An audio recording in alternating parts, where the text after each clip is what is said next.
یہ آپ کو میں یہ جو عمل بتاتا ہوں 4 رکعت نماز نفل، جس کی ہر رکعت میں سورۃ فاتحہ کے بعد الہاکم التکاثر ہے، اور پھر یہ 4 رکعتیں اکٹھی پڑھ کے سوتے سوتے درود پاک پڑھیں، اور درود پاک پڑھ کے اور اس روح کا ہدیہ کریں اور اس کا تصور کر کے سو جائیں، تو بے شمار لوگوں کو ارواح سے ملاقات ہوتی ہے۔ لیکن ہمارا مزاج جلدی کا ہے۔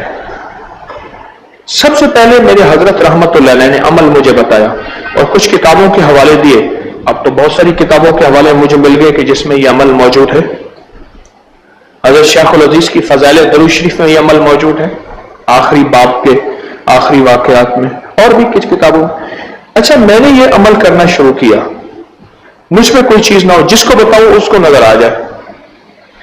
اس روح سے ملاقات کرنی ہے، آپ کے والد ہیں، والدہ ہیں، کوئی عزیز ہیں، دوست ہیں، کوئی بزرگ ہیں، کوئی اللہ کے ولی ہیں، جس سے ملاقات کرنی ہے اس سے آپ ملاقات کر لیں۔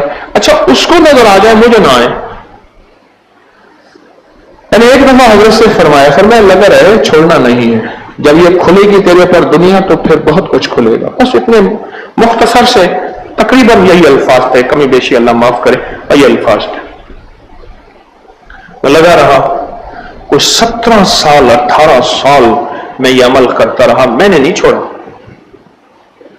کوئی رات مجبوراً چوک جائے تو میں دعویٰ نہیں کرتا، میں عمل کرتا رہا۔ میں نے جس کو بتایا اس کو ہوا، مجھے نہ ہوا۔ بعض اوقات نا کوئی چیز قیمتی لینی ہے تو اس کے لیے گہرا گڑا۔ ابھی مجھے سعودی عرب میں ایک صاحب ملے، میں نے ان کی پوسٹ بھی بنائی کہ میں 3 دن کی قید اور 150 ریال جرمانہ لے کے آیا ہوں۔ میں نے پوسٹ بھی بنائی کہ میں دوران ڈرائیونگ موبائل دیکھ رہا تھا، MBS نے، محمد بن سلیمان نے جو ہے وہ سخت بنائے ہیں اور لوگوں کا نفع کیا ہے اور فائدہ کیا ہے۔ بہت سے سعودی عرب میں اب حادثات کم ہو گئے ہیں، قانون سخت بنایا ہے۔ تو کہا میں 3 دن کی قید اور 150 ریال۔ مجھے وہ کہنے لگے میں تیل نکالے والی کمپنی میں ہوں، 1700 میٹر نیچے کھودتے ہیں، 1700 میٹر۔ میں نے کہا کیوں؟ کہا کہ تیل اور قیمتی چیزیں ہمیشہ گہرائی میں کھودنے سے ملتی ہیں۔ یقین جانیے وہ مجھے ہوٹل کی لابی میں یہ بات کر رہا تھا اور میں اس کی اگلی بات نہیں سن سکا، میں کھو گیا۔ میں کہا اچھا، کوئی چیز لینے کے لیے گہرا جانا پڑتا ہے، کوئی قیمتی جوہر لینے کے لیے گہرا جانا پڑتا ہے۔ اچھا، یہ بات ہے۔ اور اللہ کا فضل ہے، اس کے بعد میرے اوپر یہ پھر کھلا روحوں کا نظام۔ مجھے تو بہت سے عملیات روحیں بتاتی ہیں، ارواح سے لیتا ہوں، بہت سے وظائف ارواح سے لیتا ہوں، بہت سی ترتیبیں میں انہیں سے لیتا ہوں۔ میں تو بہت سے واقعات بتا رہا ہوں، ہوتے اپنے، میں کہہ رہا ہوں کہ کوئی آدمی ایسا تھا، لوگوں کے برتن چھوٹے ہیں، بھانڈے چھوٹے ہیں، ظرف چھوٹے ہیں، سمجھتے ہیں شاید اپنی مشہوریاں کر رہے ہیں۔ دیکھو، یہ ہمارے بڑوں کا عمل ہے، ہماری مستند کتابوں کا عمل ہے جو میں آپ کی خدمت میں عرض کر رہا ہوں۔ یہ حاضرات یہی تو ہے، روح کو حاضر۔ اچھا، اگر آپ اس عمل پہ مداومت کریں گے، محنت کریں گے، اس عمل پہ محنت کریں گے، تو پھر آپ ان ہستیوں سے سوال و جواب کریں گے، پوچھیں گے ان سے استفادہ کریں گے، ان سے پوچھیں گے کہ ہم نے یہ کام کریں نہ کریں، یا یہ ایسے ہے یا نہیں ہے۔ کتنے بڑے اکابر کے بارے میں ہے کہ بخاری شریف، مسلم شریف، ترمذی شریف یا حدیث کی کوئی روایت یا کتاب، اگر ان کو کوئی غلط فہمی ہوتی اسی ہستی سے رات کو خود پوچھ لیتے تھے۔ کئی واقعات ہیں،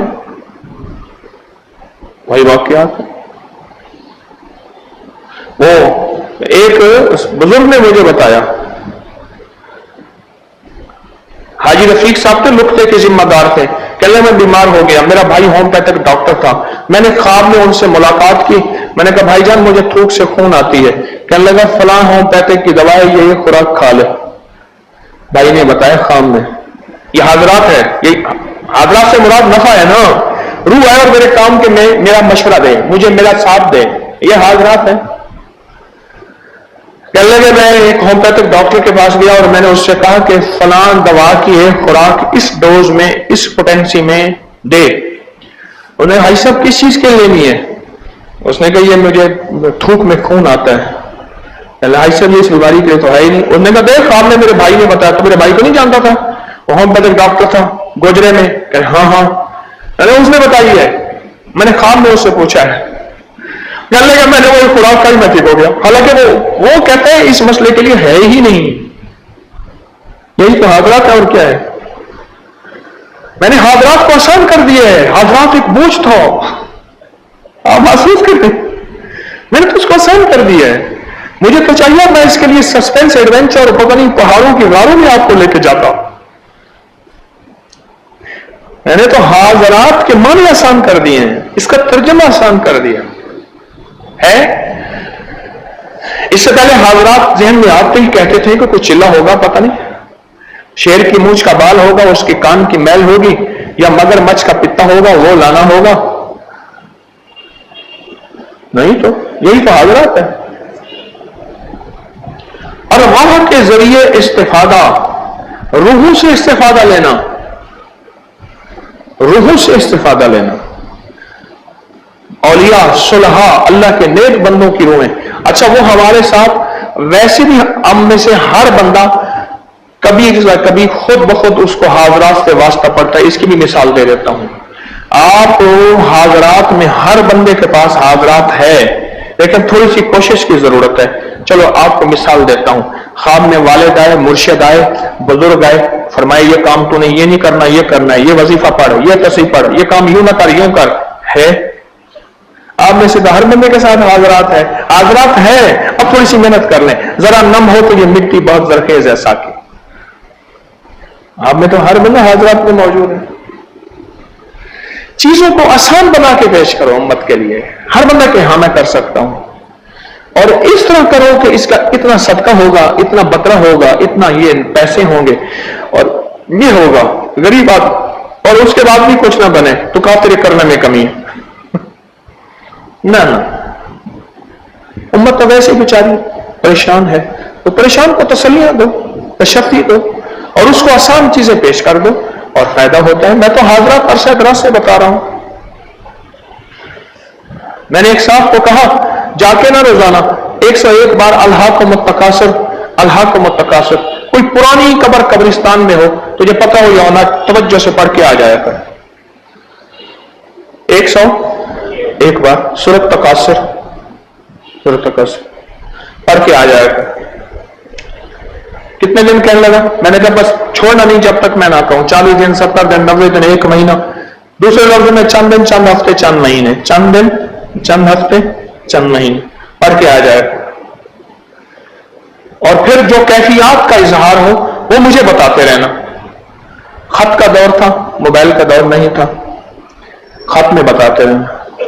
اس کا جو سب سے پہلا خط آیا اس میں لکھا تھا کہ مجھے پڑھتے ہوئے آج 23 دن ہو گئے ہیں غالباً, یہی لکھا تھا. 24 دن, 23 دن یا 25 دن, اس سے زیادہ نہیں تھا اگر میرا ہاتھ سے ٹھیک کام کر رہا.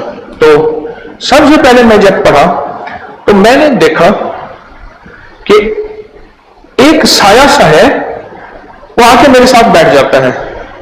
مجھے خوف سا محسوس ہوا, لیکن میں نے کہا, اور وہ بھی الہاکم التکاثر اس آواز میں پڑھتا ہے, خود مجھے بھی اس کی آواز سنائی دیتی ہے, اس آواز میں پڑھتا ہے. کہنے لگے پریشان ہوا, پھر مجھے ایسے محسوس ہوا جیسے وہ مجھے تسلی دے رہے, میں تیرا دوست ہوں, اکیلا بیٹھا ہوتا تھا, آ کے تیرے ساتھ بیٹھتا ہوں, بجائے اس کے کہ مجھ سے محبت کر, تو مجھ سے ڈرتا ہے. کہنے لگے مجھے سکون آ گیا. پھر وہ سایہ واضح ہونا شروع ہوا. پھر میں نے دیکھا کہ اس کا چہرہ بھی ہے, جسم بھی ہے. پھر واضح ہوا لباس بھی ہے. پھر واضح ہوا خد و خال بھی ہے. پھر واضح ہوا نقش نین بھی ہے. واضح ہوتا گیا, واضح ہوتا گیا. 40 دن میں اس چہرہ واضح ہوا. میں یوں بیٹھ کے پڑھتا تھا, یوں بیٹھ کے پڑھتا تھا, اور وہ بندہ آ کے ساتھ بیٹھ جاتا تھا, اور مجھے بڑی خوشی ہوتی تھی, میرا یار آ گیا, میرا ساتھی آ گیا. ایک دن میں نے اس سے پوچھا, پھر میں نے کہا اس سے جرات کرو, گفتگو تو کرو. میں اس سے گفتگو کرنے لگ گیا. میں کہا آپ کون ہیں؟ کہہ رہے جس کے پاس آ کے بیٹھا ہے. میں نے کہا میں تو کوئی پرانی قبر بیٹھا ہوں. میں کہ میں وہی ہوں. آپ کا نام؟ میرا نام یہ ہے. آپ کون تھے, کیا کرتے تھے؟ اس نے سارا سلسلہ بتایا. میں یہ تھا، اس طرح تھا، اس طرح تھا، اس طرح تھا، اور اتنی صدیاں ہو گئی مجھے اس دنیا سے گئے ہوئے، اور میری قبر کے نشان مٹ گئے، کسی نے بنا دی، میری قبر کے اوپر کسی اور کی قبر ہے، اس کے اوپر کسی اور کی قبر ہے، اس کے اوپر کسی اور کی قبر ہے، لیکن چونکہ میں نیک روح تھی، تجھے نیک روح کی طلب تھی، تو میں باہر آئی ہوں، باقی نہیں باہر آ سکے۔ اور کہا اس کے بعد میں نے کہا کہ آپ سے دوستی لگانی ہو تو کیا کرو؟ کہا آیا کر 3 دفعہ لا کو متقاصر پڑھا کر، بس پھر ہماری باتیں ہو جائیں گی، وہ اب 3 دفعہ پڑھا کر صرف۔ تو کہنے لگا میں جاتا ہوں 3 دفعہ پڑھتا ہوں، اور وہاں سے میری ملاقات ہوتی ہے، روحوں سے ملاقات ہوتی ہے۔ اعوذ باللہ من الشیطان الرجیم